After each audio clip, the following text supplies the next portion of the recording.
Kali ini saya akan menjelaskan materi dengan judul macam-macam organisasi dalam perusahaan agribisnis.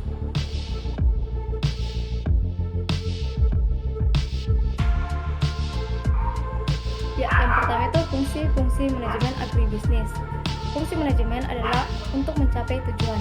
Setiap organisasi harus menjalankan yang namanya fungsi-fungsi manajemen. Fungsi manajemen terbagi menjadi 4 bagian. Yang pertama yaitu perencanaan. Perencanaan adalah proses di mana kita merencanakan sesuatu untuk kegiatan kita yang akan kita laksanakan ke depannya.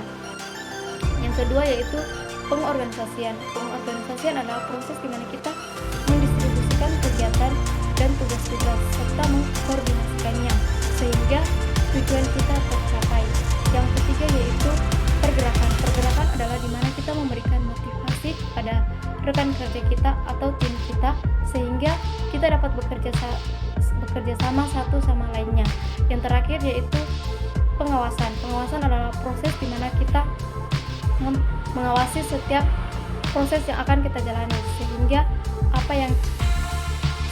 ketika ada masalah yang tidak sesuai dengan rencana awal kita dapat mengkoreksinya sehingga tujuan kita dapat tercapai.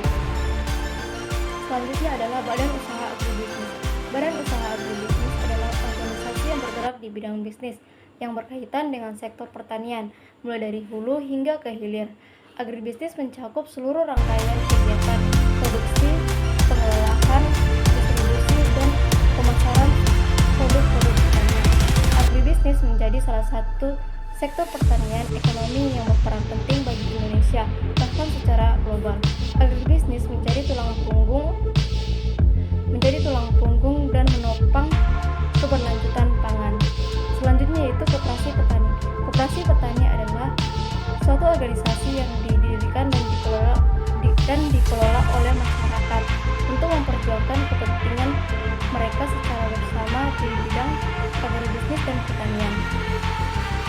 Koperasi petani berperan penting dalam berbagai aspek pertanian, mulai dari produksi, pengolahan, distribusi sampai dengan pengadaan input.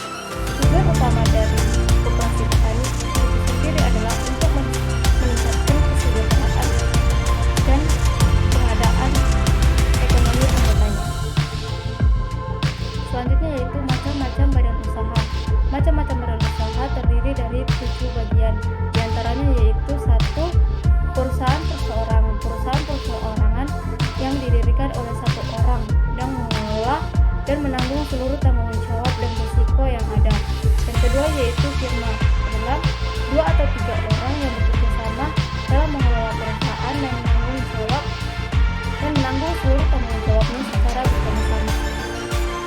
Yang ketiga, perseroan komanditer yang terdiri dari sekutu aktif yang mengelola perusahaan dan sekutu pasif yang hanya memberikan modal tetapi tidak terkait dalam pengelolaan perusahaan.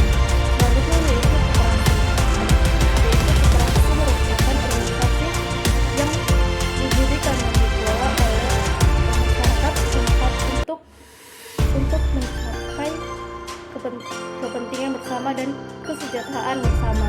Selanjutnya yaitu yayasan. Yayasan merupakan non-profit yang bertujuan untuk kegiatan sosial, pendidikan dan kemanusiaan, dan tentunya tanpa berorientasi pada keuntungan. Selanjutnya yaitu badan usaha milik negara atau yang biasa kita sebut BUMN, merupakan perusahaan milik negara dan sektor-sektor yang penting yang berkaitan dengan kegiatan publik.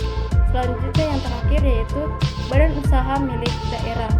Badan usaha milik daerah yang dikelola oleh pemerintah daerah.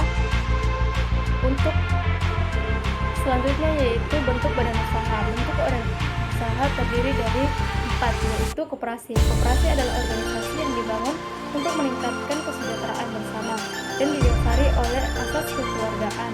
Lalu yang kedua yaitu badan usaha milik negara atau perusahaan yang sepenuhnya dimiliki oleh negara. Lalu yang ketiga yaitu badan usaha milik swasta yang dimiliki dan didirikan oleh pihak swasta yang berorientasi pada laba. Dan yang terakhir yaitu Perum, perusahaan umum, adalah salah satu perusahaan milik negara. Selanjutnya yaitu kelebihan dan kekurangan bentuk-bentuk organisasi. Yang pertama yaitu bentuk organisasi perseorangan. Kelebihannya yaitu para pemegang saham tidak bertanggung jawab atas bisnis perseroan. Kekurangannya yaitu para pemilik hanya memiliki sedikit kendali terhadap manajemen dan kebijakan perusahaan. Selanjutnya yaitu organisasi bentuk perseroan. Kelebihannya yaitu kendali atau manajemen atas keputusan dan kebijakan bisnis dipusatkan kepada para sekutu. Lalu kekurangannya yaitu tidak membutuhkan seorang sekutu bekerja karena kecelakaan, lanjut usia, dan lain sebagainya. Selanjutnya yaitu organisasi bentuk persekutuan. Kelebihannya yaitu perusahaan keuangan tidak menggunakan hak penghasilan sebagai bisnis. Kekurangannya yaitu terbatasnya jumlah modal yang biasanya dapat disumbangkan seseorang. Sekian presentasi dari saya, terima kasih.